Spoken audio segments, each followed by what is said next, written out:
All right. Good morning. Good morning. Good morning. Good morning. You are tuned to the Madam Prezident Morning Show. Let me play my theme song.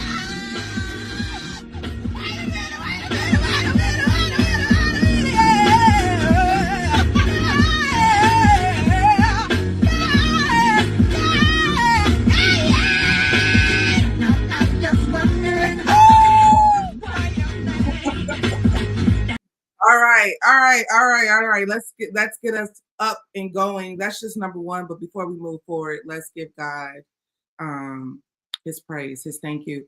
Let's say a quick prayer. Heavenly Father, thank you so much for waking us up today, allowing us to see the day. You know the needs of all of your children, dear God. We just ask that you show up in our life in an exceptional way, dear God. Give us the peace that we need. Give us the financial freedom that we need. Give us the power that we need. We come to you for all things because through you it is possible. In your name we pray. Amen. All right. And I also want God to touch my tongue in a very sensitive conversation. Today we are having the conversation.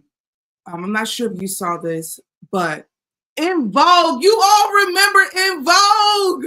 Oh my God. I loved En Vogue when I was growing up. I was just like, what's it gonna be? Because I can't pretend. Oh no. I mean, like, I'm no singer, but I kid you not. It was just like En Vogue. In fact, I have an En Vogue story. Okay. When I was about maybe 7th grade, me and my sister, we're 4 years apart, but me and my sister, we used to meet my grandmother downtown Chicago sometimes during the summer. Okay.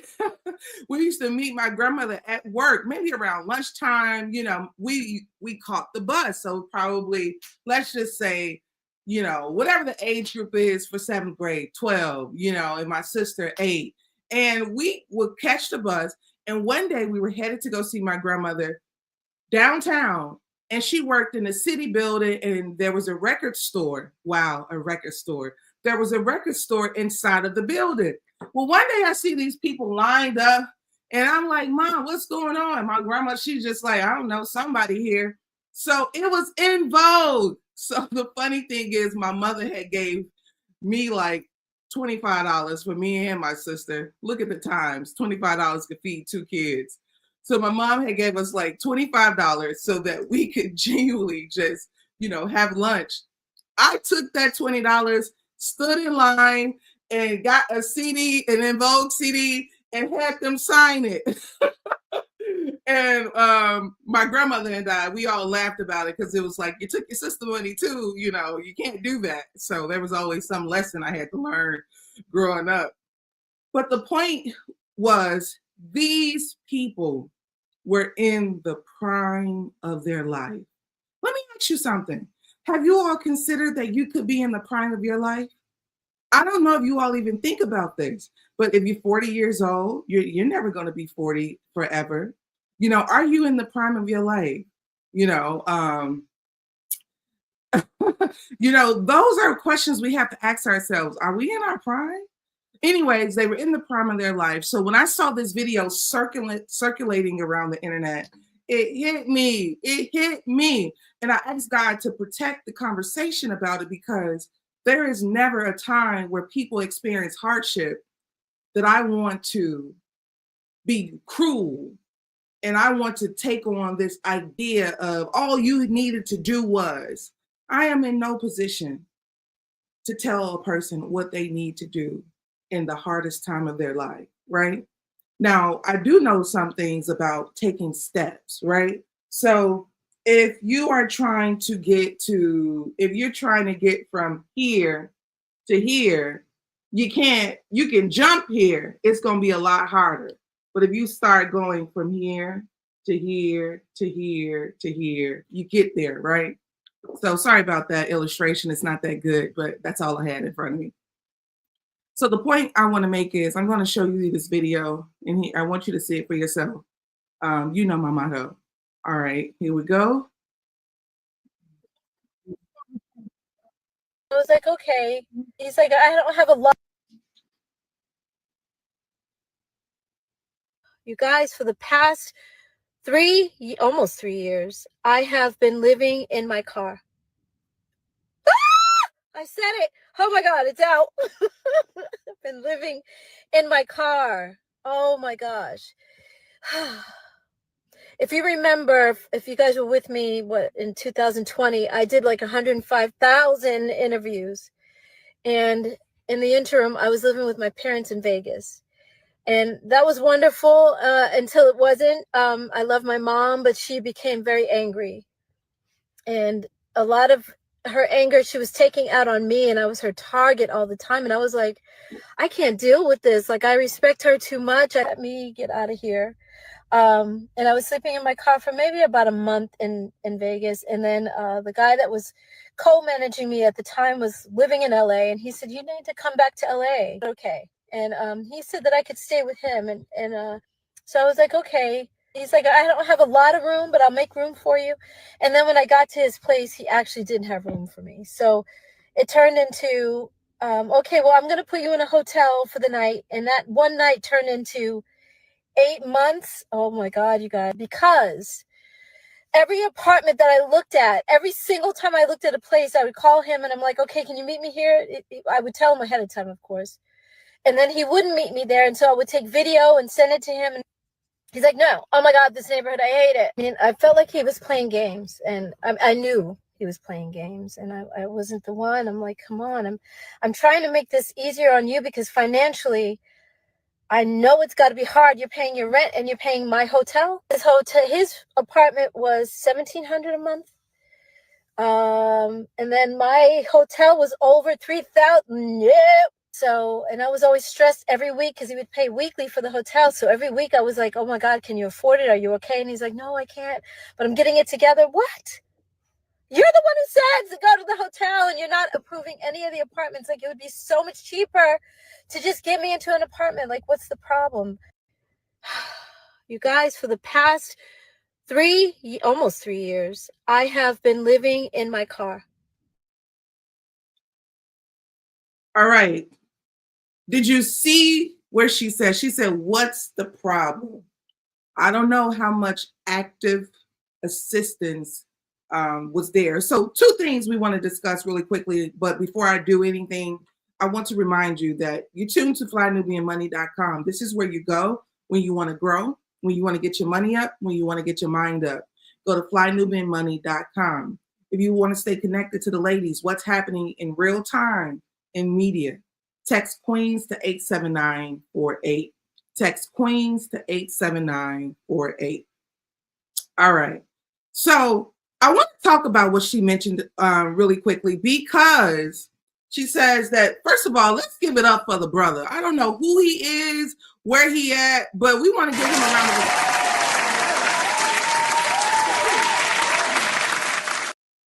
You know, the reason why we got to give him a round of applause is because he was really trying to help.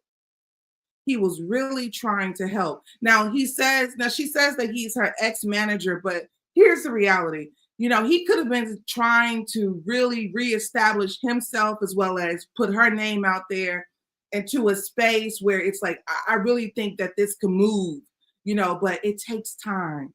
I really think this can move. This is why the record label, they sign you big old checks, you know, and you never get your money at the end, because if you live off them, they're going to get it. They're going to release your music. They're going to hold on to your music. You ain't going to see that. That's why you don't get no masters, or some people, because they want to ensure that they get paid, because paying for your living expenses is expensive. Here's another thing. Well, let's talk about, are you in the prime of your life? Being in the prime of your life, I don't know how often people are prepared, being in their prime, to not be in the prime. So it's like, this is the thing about fame. Fame will make you believe. Look, think about your favorite artists and think about how big they were. Then they had to go and now Beyonce's here. If En Vogue was in a room and Beyonce was in a room, people wouldn't even notice En Vogue. You know what I'm talking about, certain people, young people. This is the challenge, because you have to grow as an artist and your audience have to grow too. But we as a people, and I think to myself, how does it get to this place right here? You all remember the young man, not even young man, but the man out who played on the Cosby Show, Alvin. He was bagging groceries and people were giving him a hard time.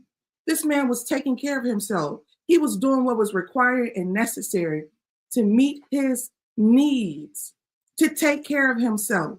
But you got to remember, as an actor and a singer, they're not like your average accountant. Your average accountant go to work, do the job, and they get paid on Friday or every 2 weeks. That's what happens. They go, they handle the business, they clock out, and they get paid, right?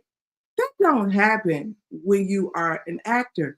When you're an actor, you spend your time auditioning.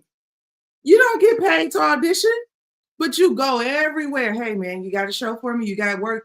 So this is a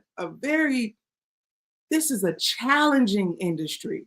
This is why back in the day, your grandmama would be like, don't be in no entertainment now. You can't go around doing no music, because the chances of victory behind it was always so slim. And we're not going to get into how the music industry literally exhausts the resources of our people. This is one of the reasons why in the music industry, in the entertainment industry, all of these industries are predominantly on the business side, Jewish communities. The distribution, don't get into the accounting, don't get into the royalties.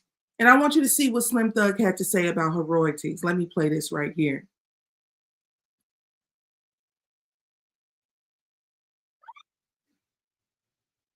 Here you go. Getting enough money to pay some rent around. Old chick living out her car. Never should she do that. Look at her hit she made. Out them hits, she would still be getting enough money to pay some rent around this bitch. I get a monthly check every month. There's some work out this at 2 o'clock. I gotta start pulling up at this time.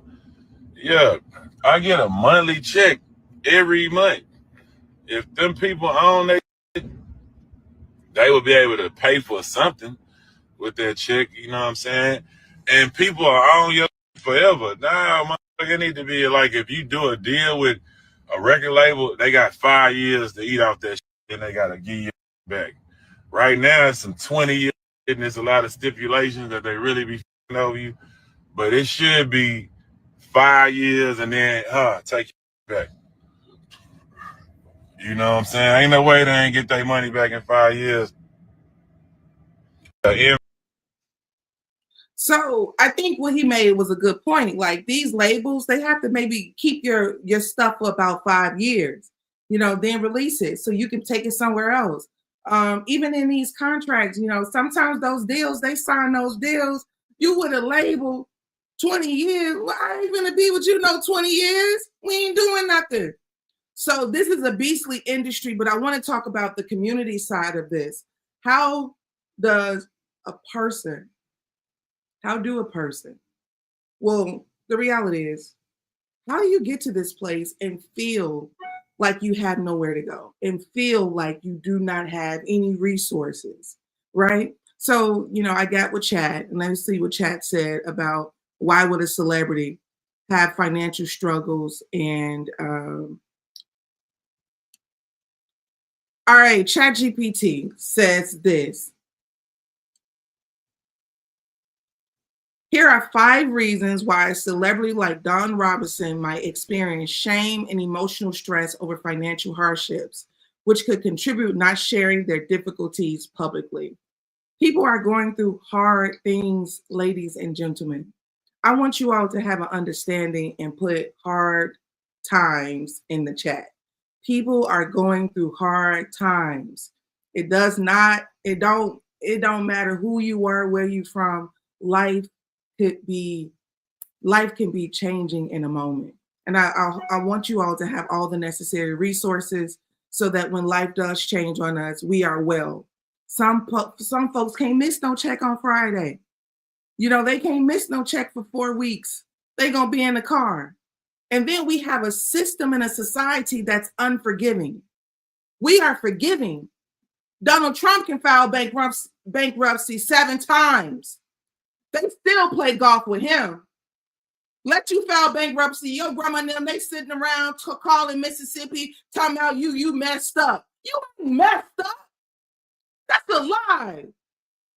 This system is knocking folks down left and right, and we don't have enough strength to stand up on it the way we stand up against each other. So let me just finish, because y'all know how I get. It's early in the morning. I'm trying to stay cool. All right, public image and expectations. Celebrities are often held to very high standards by the public and the media. Their lifestyle is expected to reflect success and wealth, and any deviation can be seen as a failure. Admitting financial struggles might conflict with the glamorous image that has been cultivated over years, leading to embarrassment and fear of judgment. Ladies and gentlemen, this is what they said. I want to stop. I want you all to hear me. They just told you, fear and judgment, have to live in glamour. Them Gucci bags you can't live in, sis. You can't live in the Gucci bag. Stop sweating people about bags and stupid stuff. You can't live in that.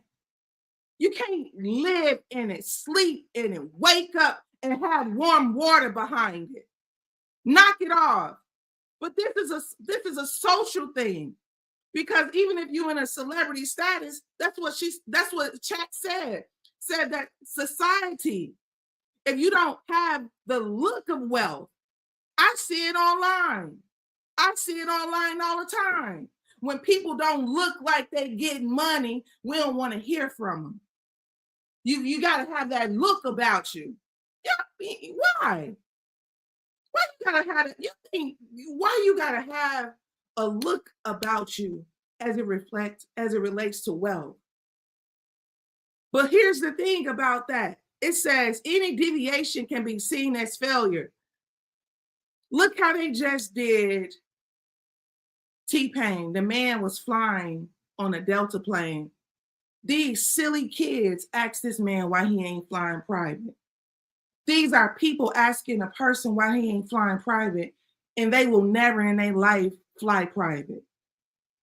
You don't even have nobody in your bandwidth, in your arm's length.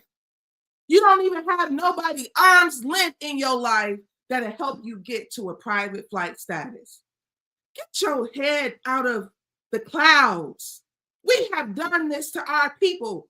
Our sister in a car sleeping, distressed, her own life. Now, her life choices, could be some pride in there. It could be some pride in there. Just, hey, man, I just can't go and ask anyone else. Yeah, people got pride. You think people want to ask people for things? You think people want to say, hey, I know I was supposed to be famous, but I got, I'm out. I'm out of money. I'm out of time. Give me some assistance. I don't know if you can help me find a job. I don't know if you can help me. And then guess what? If you're a singer and you know in your mind and in your heart that you're supposed to be a singer, you think this woman gonna want to go and be a cashier? And she knows that she's a singer? We ask the creator. This is why I believe the higher power is so important. The higher power is so important than what we think. You got to go to the creator. You got to go to your father, because you think you can go to Barack Obama? You think you can go to Michelle Obama and give them your sad story? In the words of Farrakhan, I am going to the Most High. That's where I'm taking my problems. Even the guru on the planet got the power of God. Nobody in this world has the power of God. I'm going to everybody on everything. If my father has many mansions, I have access to them. How do I get it? But you can't get caught up in this stuff. People will ruin you. People will ruin you. And you allow people to ruin everything on the inside of you too. So anyways, I want to finish telling you what it says. This was really big. Loss of status. Loss of status. It says this right here. In the entertainment industry, perceived wealth can be linked to status and opportunities. Celebrities might fear that disclosing financial hardship could result in losing roles, endorsements, or invitations to high-profile events, further isolating them from their professional community.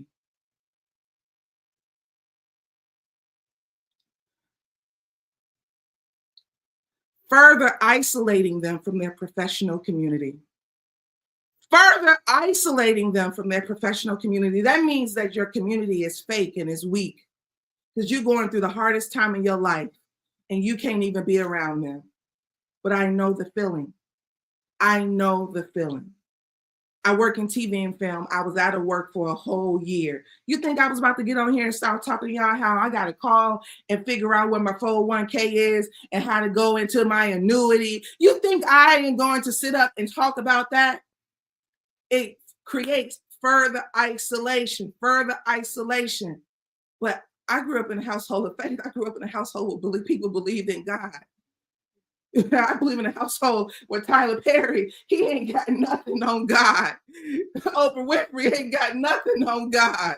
So I grew up in that kind of place. The folks they make and can't make me feel big and they can't make me feel small.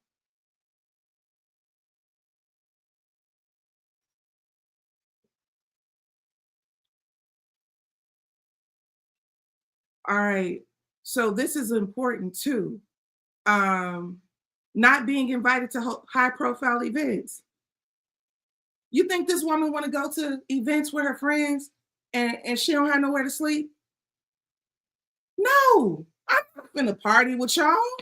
I'm going to nobody's house on the hills. This is the community that we've created. This is the society that we have created. I don't want you all to think that you don't have a contribution into how the world is ran. We have a contribution. We have to be more kind, more careful, more generous, even with our tongue. And trust me, I know I can be rough with the words. All right, so another thing that keeps this fear of exploitation. Why would a person, a celebrity, not want to share what's going on? There's a risk. It says right here, I want to make sure that you all can see this. Fear of exploitation. There's a risk that financial vulnerability could be exploited by individuals or business. They may receive unfavorable deals or loans with high interest rates from those looking to capitalize on their desperate situation. Cultural and social stigma. There's often a stigma attached to financial failure, especially in cultures that equate success to financial wealth. This was important when I saw this. Cultural and social stigma. There's often a stigma attached to financial failure, especially in cultures that equate success with financial wealth. Admitting to financial struggles can feel like admitting to a lack of personal capability, leading to internalized shame and reluctance to seek help or even confide in close friends and family. There was something that I want you all to walk away with here, and that is when they said the stigma attached to financial failure, especially in a culture that equates success with financial wealth. We have to understand that you're doing well. We have to stop looking at people as successful only when they have money. I look at a single mother who goes to work, who helps her children with their homework, who try to put their children in softball and all these things and try to feed them some good nutrition and still try to manage a decent life. I consider that to be just as successful as a woman who sold out an arena. Why would I believe that there's only one vision of success? If God created all these different people and all these different personalities, why would I believe that success is linear? It's one-dimensional. I look at a brother who makes $60,000 a year, who, you know, whether he's single or married, he take care of himself. He ain't no alcoholic. He ain't no rapist. He ain't no child molester. That's a successful man to me. Everybody ain't finna be Gucci down. Everybody ain't finna be rocking Fendi and Prada. And none of that matters. None of it. We are successful. You are successful. Believe it and know it for yourself so you can start understanding the power that you have and how successful you really are. This woman sold out seats in major arenas in her lifetime. That ain't enough. If I was her friend, I would say, Dawn, please come and stay in my guest room. I would say, Dawn, please come have dinner with us. Oh, Dawn, please tell me a story. I find that to be successful. That's success. I wish you all get around some people that's truly successful and have comfort in the life that they live. So you can stop feeling shame about what you don't have. All right, you know what? It's our time. I believe Dr. Boyce Watkins, he's coming on next with Money in the Morning. He does this behind me. 11 a.m. is Constance Carter. 1 p.m. is your Girls Fly Nubian Money. I'm Madam President. I do this every single Monday through Friday, 9:30 a.m. Eastern Standard Time. We ask the Creator to bless Dawn in all her circumstances. All of us. We ask God to bless all of us. Keep all of our checks flowing. Keep all of our money coming in. You know, we ask that God bless us to be a blessing to others. God, give us abundance so that we never have to look at any of our finances and think hard when it comes to be helpful to others. We ask the Creator to guide us. And the man who helped Dawn in her time of need, we ask God to bless him. He tried to do a good deed. Well, I don't know all the details, but anytime you're paying somebody's hotel bill, you're trying to figure out for 8 months, that's a man that tried to help you. And we honor that. We don't look down on that. How many of y'all can pay somebody's hotel bill, you know, every week for 8 months?